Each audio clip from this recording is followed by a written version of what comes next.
বড় কড়াইয়ের মাটির চুলায় ধোঁয়া ওঠা হাঁসের মাংস রান্না হচ্ছে। হরেক রকম মশলা আর দেশি হাঁসের মাংস জাদুকরি এই কম্বোতে মাতোয়ারা পূর্বাচলের নীলা মার্কেট। এক টুকরো হাঁসের মাংসে লুকিয়ে যেন অকৃত্রিম গ্রামের স্বাদ। সন্ধ্যা নামতেই জার টানে সেখানে প্রতিদিন ভিড় জমাচ্ছে শত শত মানুষ।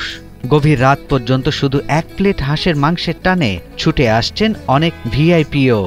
নীলা মার্কেট আমি অনেকবার আসছি, কিন্তু এবার খাবারটা অনেক ভালো ছিল, অনেক টেস্টি ছিল। এখানে উপদেষ্টাও আসে, আমাকে নিজেকে উপদেষ্টা মনে হইতেছে এখন। বিকেল থেকেই ভোজন রসিকদের আনাগোনায় গমগম করতে থাকে নীলা মার্কেটের খাবারের দোকানগুলো। ধোঁয়া উঠছে হাঁসের ঝোলের হাঁড়ি থেকে, হালকা মরিচ লবঙ্গের ঘ্রাণ বাতাসে ভাসছে। কেউ খাচ্ছেন গরম খিচুড়ির সঙ্গে ঝাল হাঁস, কেউ বা পরোটা অথবা রুটি দিয়ে হাঁসের ভুনা। আসলে নীলা মার্কেটের যে হাঁসের মাংসের যে ট্রেন্ডিং চলছে, সেই হাঁসের মাংস। আমি একটি দোকানে এসেছি, সেই দোকানে খেয়ে দেখব যে আসলে কেন এত আলোচনা এই হাঁসের মাংস নিয়ে, কি আছে আসলে এই নীলা মার্কেটের হাঁসের মাংসের রান্নায়। সবাই রুটি দিয়ে খাই, আমি আসলে খিচুড়ি দিয়ে খাবো আর কি। আমার খিচুড়ি খেতে ভালো লাগে। ঝোল দিয়ে খিচুড়ি দিয়ে যদি খাই, ঝাল এবং মানে গ্রামের যে রান্নার যে ফ্লেভারটা সেটা পাওয়া যাচ্ছে। আসলে কেন আসে নীলা মার্কেটে মানুষ খেতে? কারণ সবারই এই শহরে যারা আমরা থাকি, বেশিরভাগ মানুষের শিকড় হচ্ছে গ্রামে। আর গ্রামের রান্নাটার যে স্বাদ, সেই স্বাদটা আসলে এই নীলা মার্কেটে এসে পাওয়া যায়। তাই এই হাঁসের মাংস খেতে অনেকেই ছুটে আসেন নীলা মার্কেটে।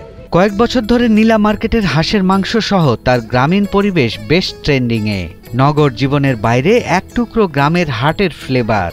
মাছ, মিষ্টি থেকে বাচ্চাদের খেলনা ও নাগরদোলা সব এক জায়গায়। মানুষ এখানে আসেন ব্যস্ততাকে ভুলে একটু স্বস্তির আশায়। আমরা মাঝে মধ্যে এখানে আসি, সপ্তাহে অন্তত 2 বার আসতাম, কিন্তু আগে থেকে এখন ইন্টারেস্টটা বেশিই লাগে। যখনই মন খারাপ হয়ে যায় তখনই আমরা এদিকে আসি, তো মাশাআল্লাহ ভালো লাগে।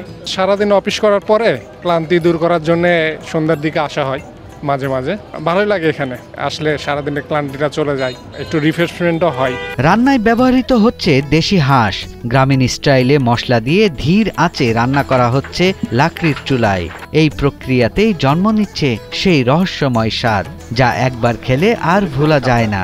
যার প্রতি প্লেট মাংসের দাম পড়বে 250 থেকে 300 টাকা। খাবারের দামটা অ্যাজ ইউজুয়াল যা আছে তাই থাকে সবার মতোই। সবাই যা দামে বিক্রি করে 300 টাকা প্রতি প্লেট, 5 পিস হাঁস থাকে।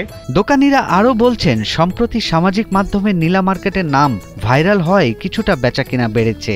হাঁস এখন শুধু পূর্বাচলেই নয়, নারায়ণগঞ্জ, টঙ্গী, এমনকি ঢাকা সহ সারা দেশের ভোজন রসিকদেরও টেনে আনছে এই নীলা মার্কেটে। উপদেষ্টা আসার পরে আমাদের এখানে ব্যবসাটা বাড়ছে আগের থেকে অনেক। উনি আসতে শুনে অনেকে খেতে আসে এখন রাতের বেলায়, যেখানে নিরাপদ আছে যাওয়া যাবে, উনিও খেতে যায়, আমরাও যাব। আমরা তো কল্যাণপুরে থাকি, কিন্তু কল্যাণপুরে তো অনেক গ্যাদারিং, এখানে হচ্ছে ফার্স্ট টাইম। আর নিজেকে এখন অনেকটা উপদেষ্টা মনে হচ্ছে, যেহেতু উপদেষ্টারাও আসতেছে, এই ট্রেন্ডিংয়ে আমরা চলে আসছি এখানে খাইতে। এই হাঁস কেবল একটা খাবারের পদ নয়, এটি এখন ফুড ফেনোমেনন। পূর্বাচলের নীলা মার্কেট হাঁসপ্রেমীদের জন্য এখন যেন নতুন তীর্থস্থান। সৈয়দ রাশিদুল, 71, ঢাকা।